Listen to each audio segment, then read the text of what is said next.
Terima kasih klik video ini dan jangan lupa subscribe. Pada malam 11 November 2003, satu tragedi kejam telah berlaku di sebuah taman Subang mewah di Subang Jaya, Selangor, di mana mangsa Hans Herzog, 56 tahun, seorang berbangsa Jerman tetapi berstatus warga negara tetap Australia, telah mati dibunuh dengan kesan tetakan menggunakan parang. Yang lebih mengejutkan adalah perbuatan kejam itu dilakukan oleh teman lelaki kepada anak tirinya sendiri.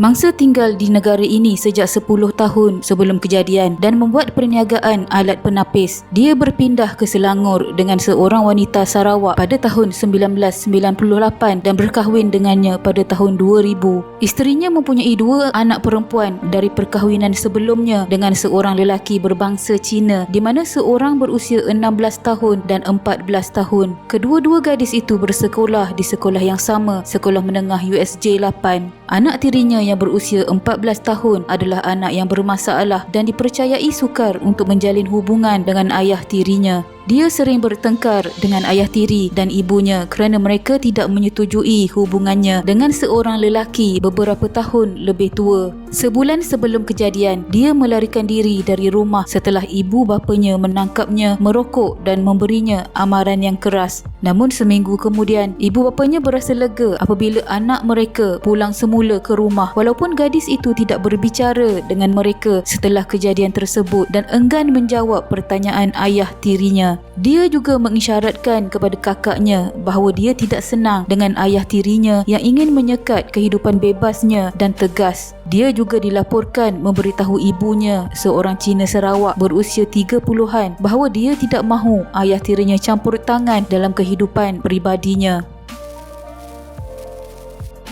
Pada malam kejadian, mangsa telah terdengar bunyi bising di dalam bilik anak keduanya itu. Mangsa menyuruh isterinya menunggu di bilik mereka sementara dia pergi untuk menyiasat. Beberapa saat kemudian, isterinya mendengar jeritannya sebelum mangsa memasuki bilik itu semula dengan luka yang teruk di wajah dan menyuruh isterinya menghubungi polis. Mangsa kemudian keluar sekali lagi dari bilik itu sementara isterinya yang ketakutan tetap berada di dalam bilik dan menguncinya. Rupa-rupanya apabila mangsa menyiasat penceroboh-penceroboh dalam bilik anak perempuan keduanya, dia telah diserang oleh salah seorang daripada 2 penyerang yang membawa parang. Isterinya yang mengunci dirinya dalam bilik tidur mereka telah menjerit meminta pertolongan dari tingkap bilik tidur mereka. Dia hanya membuka pintu selepas 10 minit kemudian apabila dia mendengar suara anak perempuan ketiganya yang tidur dalam biliknya sendiri memanggilnya. Anak itu mengetuk pintu biliknya dan memberitahu bahawa mangsa terbaring dalam keadaan tidak sedarkan diri di dasar tangga dengan genangan darah.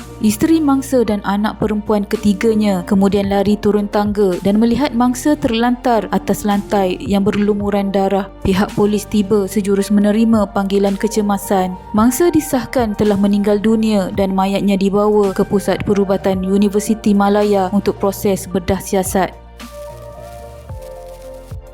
Siasatan pihak polis pada 12 November 2003, polis menjumpai parang dengan kesan darah di birai tingkap dalam bilik anak perempuan keduanya dan kesan darah pada parang itu sepadan dengan darah mangsa. Anak perempuan kedua mangsa pula tidak berada dalam biliknya pada masa tersebut tetapi telah mencuri keluar rumah untuk berjumpa dengan beberapa orang kawannya. Polis kemudian memulakan siasatan lanjut dengan mencari anak tiri kedua mangsa serta menyiasat lanjut anak tiri pertama mangsa kerana percaya kedua-dua mereka terlibat dalam kejadian kejam ini. Hasil siasatan pihak polis berjaya memberkas 2 lelaki yang dipercayai terlibat dengan kejadian kejam itu. Salah seorang suspek, Loh Kian Boon, 19 tahun, adalah teman lelaki kepada anak tiri kedua mangsa telah ditangkap dengan rakannya Tan Pei Yan, seorang remaja bawah umur ketika itu 17 tahun. Kurang dari 2 minggu kemudian, kedua-dua anak tiri Herzog dan 2 remaja lelaki itu didakwa atas tuduhan membunuh mangsa. Keempat-empat mereka mengaku tidak bersalah. Gadis-gadis itu telah berteman dengan budak lelaki tersebut beberapa bulan sebelum kejadian dan beberapa kali keluar dari rumah untuk meluangkan masa bersama mereka ketika ibu bapa mereka tidur. Keempat-empat suspek telah didakwa di mahkamah atas tuduhan membunuh mangsa di sebuah rumah di USJ 1 antara jam 12.20 pagi dan 12.45 pagi pada 12 November 2003 dengan menggunakan parang mengikut Seksyen 302 Kanun Keseksaan yang membawa hukuman mati mandatori kerana membunuh. Kes kemudian dibicarakan di Mahkamah Tinggi Shah Alam dengan diadili oleh Hakim KN Segara. Namun pada 6 Februari 2006, kedua-dua anak tiri mangsa dibebaskan apabila Hakim Segara memutuskan tidak ada bukti yang menunjukkan mereka telah merancang atau mengambil bahagian dalam pembunuhan itu. Pada 6 April 2006, kedua-dua pemuda yang dituduh membunuh mangsa 3 tahun yang lalu didapati bersalah atas jenayah tersebut. Kata Hakim Segara pada akhir keputusan lisan 2 jam bahawa pengadilan sampai pada penemuan bahawa mereka berdua telah masuk ke rumah dengan niat bersama untuk menyebabkan cedera pada mangsa. Namun pihak pendakwaan tidak berjaya membuktikan tanpa keraguan yang munasabah bahawa niatnya adalah untuk membunuh.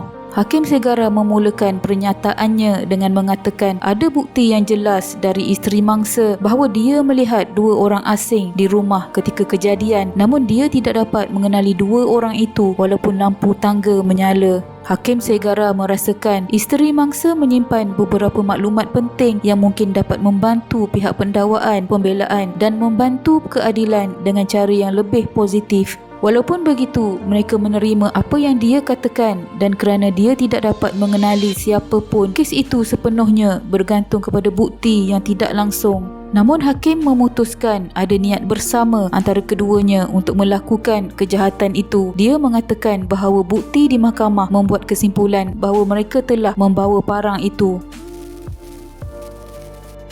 Hakim Segara berkata bahawa kita tidak tahu apa sebenarnya yang terjadi, siapa yang menyebabkan cedera atau bagaimana mereka ditimbulkan. Untuk ini, dia kembali kepada landasan undang-undang iaitu bebannya adalah pihak pendakwaan untuk membuktikan tanpa keraguan yang munasabah. Kedua-dua suspek, Loh Kian Boon 20 tahun dan Tan Pei Yan 19 tahun kelihatan tenang sepanjang Hakim berbicara. Hakim perbicaraan memutuskan bahawa kedua-dua suspek tiada niat untuk membunuh mangsa dan oleh itu mereka tidak boleh dipersalahkan kerana membunuh di bawah Seksyen 302 Kanun Keseksaan. Sebaliknya, beliau mendapati mereka bersalah hanya atas kesalahan yang lebih ringan iaitu di bawah Seksyen 304(B) Kanun Keseksaan dengan hukuman penjara maksimum 10 tahun dan denda sekiranya sabit kesalahan iaitu menyebabkan kematian mangsa tanpa niat. Hakim Segara menghukum mereka dengan penjara bagi tempoh 10 tahun bermula dari tarikh tangkapan mereka. Bagaimanapun, sementara suspek-suspek merayu terhadap tempoh hukuman penjara itu, pihak pendakwaan merayu terhadap sabitan dan hukuman kerana pertuduhan yang pada asalnya dibuat terhadap kedua-dua perayu telah dibuat menurut Seksyen 302 Kanun Keseksaan. Pada 8 April 2009, Mahkamah Rayuan menjatuhkan hukuman penjara dan menggantikannya dengan hukuman mati apabila memutuskan pembunuhan itu telah direncanakan. Mahkamah Rayuan mendapati bahawa dengan mengambil kira elemen perancangan terlebih dahulu, sifat senjata yang digunakan, sifat kecederaan yang diakibatkan ke atas mangsa, termasuklah serangan ganas dan semua keadaan sekeliling lain, maka kesimpulan yang tidak dapat dibendung adalah bahawa kedua-dua suspek berniat untuk membunuh mangsa. Mahkamah Rayuan oleh itu mengakas keputusan Mahkamah Tinggi dan mengenakan semula sabitan menurut Seksyen 302 Kanun Keseksaan yang merupakan pertuduhan asal. Terdapat juga keterangan mengenal pasti suspek-suspek yang merupakan 2 orang yang membeli parang itu yang merupakan senjata pembunuhan. Berdasarkan keterangan ini, yang terutamanya mengikut keadaan mereka dituduh melakukan pembunuhan mangsa, satu kesalahan di bawah Seksyen 302 Kanun Keseksaan. Hakim Datuk Gopal Sri Ram juga memerintahkan tertuduh bersama Tan yang berusia 17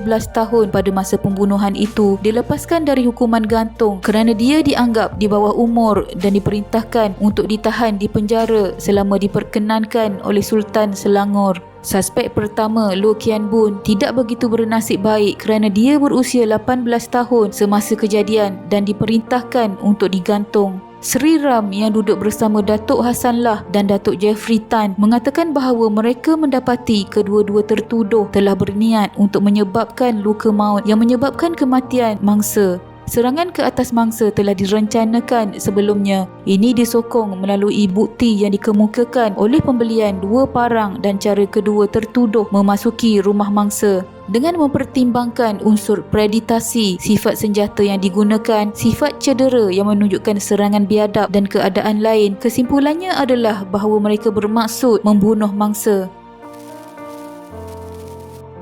Satu kejadian kejam yang terjadi di negara kita dan pelakunya pula adalah remaja yang masih lagi di tahap pelajar. Namun pada umur semuda itu, mereka sudah terlibat dengan jenayah sebegini besar. Dan amat sayang sekali, anak tiri mangsa tidak dapat dikaitkan sekali dengan jenayah ini. Memandangkan jika bukan kerana mereka, mangsa tidak akan melalui kejadian tragis ini. Sama-sama kita pantau aktiviti anak-anak kita supaya mereka tidak terjebak dengan rakan-rakan yang mampu melibatkan mereka dengan masalah di kemudian hari. Sekian.